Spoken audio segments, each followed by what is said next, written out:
Oh, this story is so aggravating. There are many ways to harden our schools and protect our kids, and one of them is actually giving teachers the ability to train with a firearm and carry it while teaching at school. I mean, just, FYI, as a parent that has children in school, I have complete and utter faith in the people with whom my children are. They're with them all day long.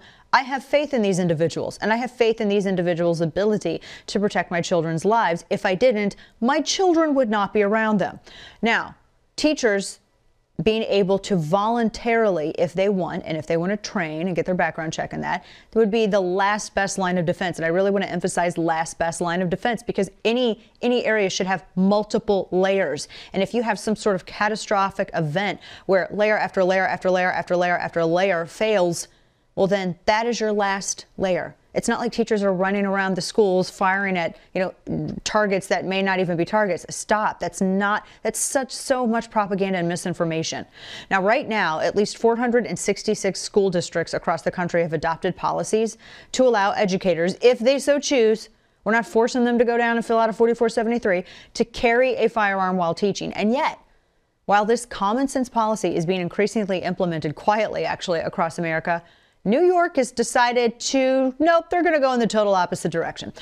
They want to sail away, far away from common sense and towards what is actually dangerous gun control. I'm all for, look, if a district wants to determine how they want to protect their kids, fine, but protect your kids.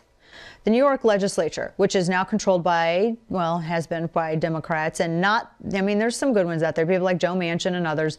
These are some of the bad ones. They're set to pass a broad gun control package Tuesday. And more eroding of 2A. Part of the package, though, actually prevents teachers from carrying firearms in school. Doesn't matter how well they're trained. Doesn't matter who they are. No. You don't get to. One of the individuals sponsoring the bill, State Senator Todd Comiskey of Nassau County, this is what he had to say. Quote, right now under New York law, if a district decides it wants to arm school personnel, it can. I believe it's misguided. It's not focused on the real problem. What? Teachers I talk to just want to teach, end quote.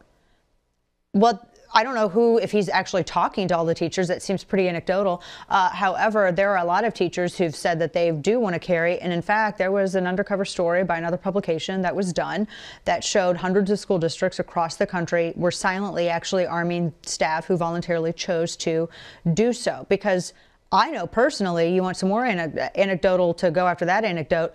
I know teachers who, yes, they absolutely want to carry. We've talked to a teacher on this program who even went and got deputized. She became a police officer so she could carry in the classroom and she understands, I hope to never use it. I hope to never, ever have to use it. But it's a last line of defense. Now, unfortunately, this quest for gun control is going to extend far past New York schools, because other legislation in the package includes expanding the timeline for background checks on gun purchases, flagged for further review, and a lot of those are false positives. We've gone over the stats on that with John Lott. They want to stretch it, further review, to 30 days from the current 3, so a whole month from 3 days. And a quote-unquote red flag bill allowing family members, school officials, law enforcement, anybody to be able to petition a judge, take guns away from people, and then after the people are punished, then they can prove themselves innocent. And while New York is now controlled by an anti-gun legislature and an anti-gun governor, gun owners in the state, they're not taking this assault to freedom and common sense lying down. Among them is Tom King, executive director of the State Rifle and Pistol Association, who points out the totally obvious that none of these laws are going to do anything to improve public safety.